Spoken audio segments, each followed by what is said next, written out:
Bonjour et bienvenue dans cette formation de stock mobile. Je vais vous expliquer comment paramétrer stock mobile. Donc comment dans un premier temps préparer le logiciel pour que vous puissiez l'utiliser. Alors si l'on va dans stock mobile, dans fichier, on a ici la possibilité de paramétrer certaines choses. Première chose qu'on a, c'est article, emplacement, magasinier et mobile. Commençons par article.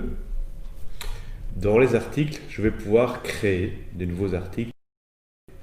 Alors, au niveau du logiciel, on a les boutons nouveau, modifier, supprimer. Si vous avez beaucoup d'articles, vous pouvez nous envoyer un fichier Excel avec vos articles qui reprend comme colonne les éléments que l'on a ici dans la fiche, c'est-à-dire libellé, description, famille. Famille sont les catégories, hein, donc par exemple quincaillerie, bois, pour un menuisier par exemple.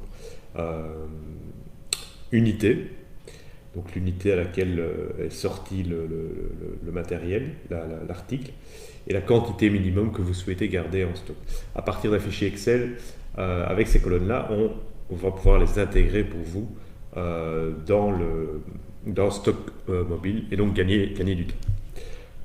Ici, au niveau de l'encodage, c'est assez simple. Si je fais nouveau, je vais pouvoir mettre un libellé, un descriptif et choisir une famille. Alors à côté des différentes combos, donc des menus déroulants, on a à chaque fois un petit plus.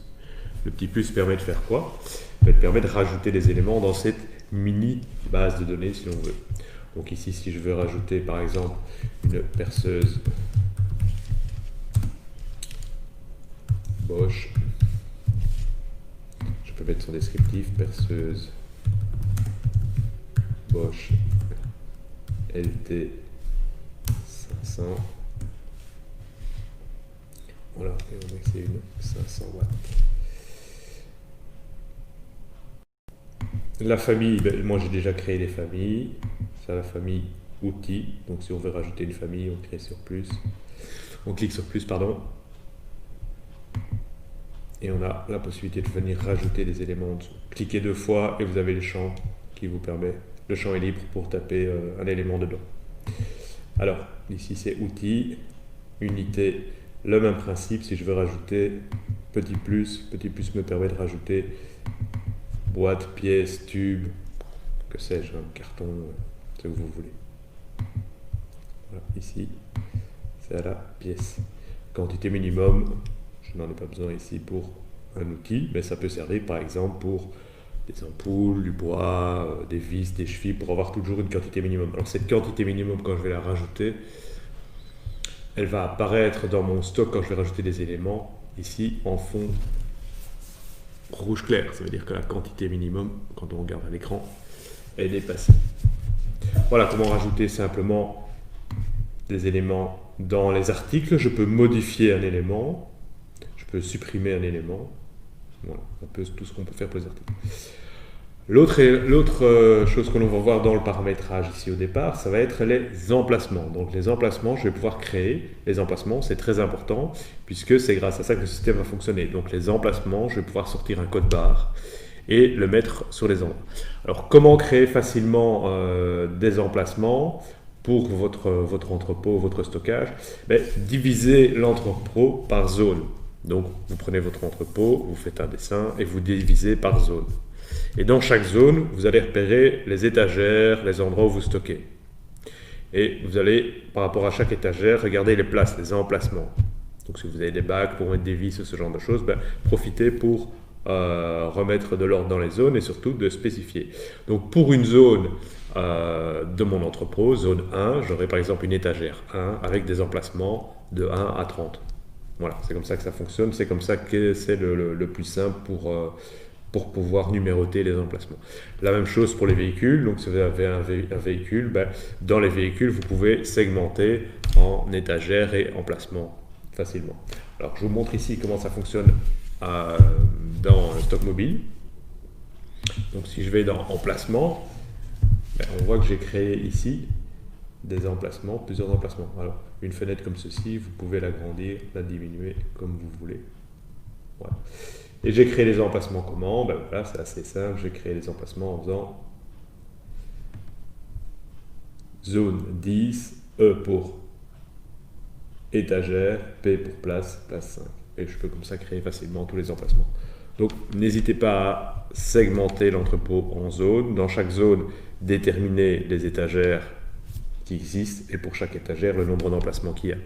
Vous allez créer les étiquettes et les étiquettes vont être apposées sur chaque emplacement. Ce qui va vous permettre, quand vous allez mettre un article, de dire cet article-là est à tel emplacement. C'est comme ça que j'ai géré le système. Alors, comment faire pour rajouter un emplacement? Ça, je le fais avec nouveau ici, et je les fais un par un. Soit je fais nouveau plus plus, ça va me permettre de faire quoi? Par exemple, de rajouter ici pour ma zone numéro 4, mon étagère numéro 1, ma place numéro 1 sur mon site de Florus et d'ajouter mon emplacement. Et alors, je peux maintenant juste changer le P1 en P2 pour place numéro 2, place numéro 3. Et donc, on voit que ça va beaucoup plus vite que si je devais retaper à chaque fois Z4, E1, P. Voilà. C'est à ça que ça sert le plus plus. Place numéro 4, place numéro 5, etc. etc. Donc n'oubliez pas de spécifier le libellé et le site sur lequel se trouve, si vous faites du multisite, bien sûr, toujours enregistrer un site. Même principe pour enregistrer un site, j'ai un petit plus qui va me permettre d'ajouter les sites. Pour les véhicules, le principe est exactement le même. Donc si je veux rajouter non plus un emplacement dans un site mais dans un véhicule, je vais pouvoir rajouter ici mes véhicules avec les plus plus. Donc si je vais voir dans les véhicules, je dois mettre plusieurs choses. Je dois mettre la plaque et le modèle du véhicule, ce qui me permettra quand je vais passer sur la plaque de voir le modèle, hein, c'est plus parlant que la plaque. Ok. Donc comment on fait? Nouveau, hop, vous avez ici la possibilité d'ajouter des éléments. Ça va, moi aussi je ne vais pas le rajouter, j'en ai déjà assez. Je vais supprimer la ligne. Ok. Donc voilà comment créer les véhicules. Et pour les véhicules, vous allez pouvoir sélectionner un véhicule et ajouter la même chose. Par exemple, véhicule numéro 2, ici c'est bon, 1, emplacement 00, 8 par exemple. Voilà. Ajouter. Et mon emplacement est ajouté. Emplacement numéro 7. Ajouter, etc. Et donc vous aurez à chaque fois vos étiquettes à code barre que vous pourrez apposer à chaque emplacement où viendra se mettre de la marchandise. Alors comment fait-on pour imprimer les étiquettes? C'est assez simple, je vais pouvoir sélectionner les éléments que je souhaite imprimer, par exemple ici, voilà, sur mes deux sites. Et puis je vais imprimer. Alors j'ai deux possibilités pour imprimer, impression en verticale et impression en horizontale. L'impression en verticale est comme ceci, donc en longueur. Les étiquettes doivent faire 8,5 sur 2,5, et donc en longueur comme ça correspond à l'imprimante Dymo. Donc c'est pour imprimer sur une Dymo. Le détail est repris sur le site. Si vous imprimez dans l'autre sens, donc en horizontale, 8,5 fois 2,5, ça permet d'être imprimé sur une imprimante du genre TSC 200, donc les imprimantes à rouleau et à étiquette. Voilà. Si maintenant vous avez beaucoup d'étiquettes et que vous souhaitez les imprimer en vinyle, vous pouvez nous contacter. Nous, on se connecte sur votre compte et on pourra imprimer l'ensemble de vos emplacements sur des étiquettes vinyle. Il y a un coût qui est défini selon une offre en fonction du nombre d'emplacements que vous avez. Les étiquettes vous seront envoyées, vous pouvez à ce moment-là les appliquer sur vos emplacements. Alors quand vous faites un emplacement, n'oubliez pas zone, étagère pour le nom de l'étagère et le nom du site. Ça vous permettra, si vous avez plusieurs sites, d'avoir des étiquettes qui sont pour chaque site. Même chose pour les véhicules. N'oubliez pas de mettre une plaque au véhicule si vous souhaitez mettre les emplacements, simplement parce que tout est lié. Donc si vous ne le faites pas, vous n'allez pas les retrouver.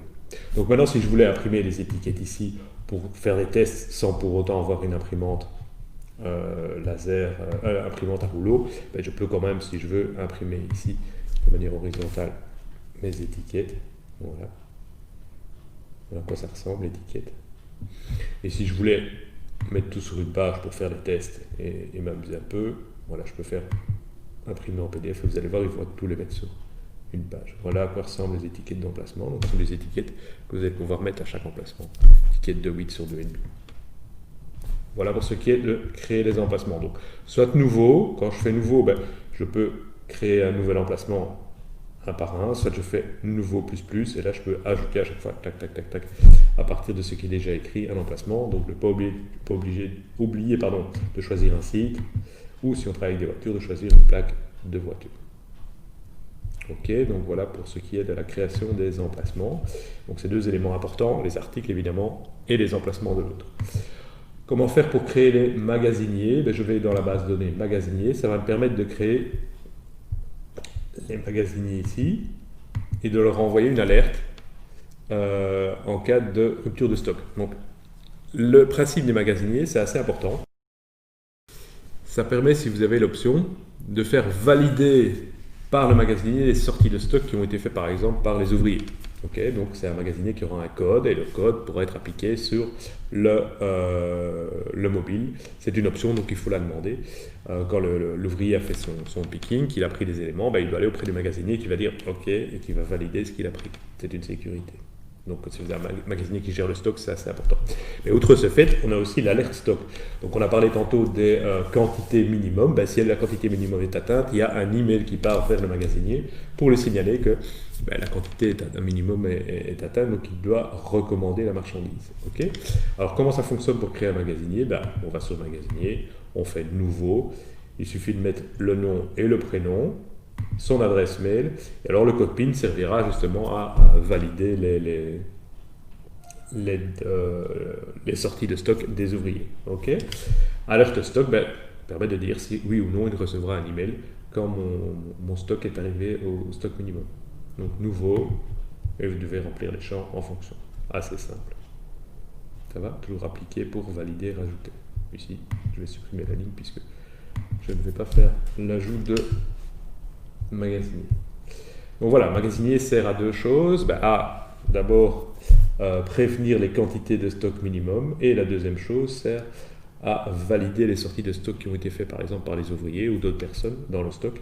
Et donc, au niveau de mouvement, si je reviens ici à l'écran, j'aurai mon nom de magasinier qui a validé, qui viendra se mettre ici. Okay, donc pour tout mouvement, ici, on aura un nom de magasinier. On verra sur le mouvement. Dernière chose et non pas des moindres, ce sont les mobiles. Alors, vous avez le menu mobile, et dans mobile, vous avez la possibilité de rajouter par rapport à un numéro de série le nom des personnes. Comment arrivent ces numéros de série dans votre base de données? C'est assez simple. Quand vous allez aller sur le Play Store pour installer Stock Mobile, nous allons recevoir les numéros de série. Alors les numéros de série vont s'afficher ici. Vous n'aurez plus qu'à mettre le nom de la personne qui l'utilise. Avec ce nom, on va pouvoir retrouver à chaque fois qui a fait une entrée et qui a fait une sortie dans Mouvement. On voit ici que l'on a à chaque fois le nom des personnes. Ça permet d'avoir la traçabilité. Donc pour compléter ces mobiles, il faut d'abord installer Stock Mobile via le Play Store sur les mobiles. Et à ce moment-là, nous on reçoit ce numéro de série que vous retrouvez à l'écran ici, et pour lequel vous allez compléter, vous, le nom de la personne.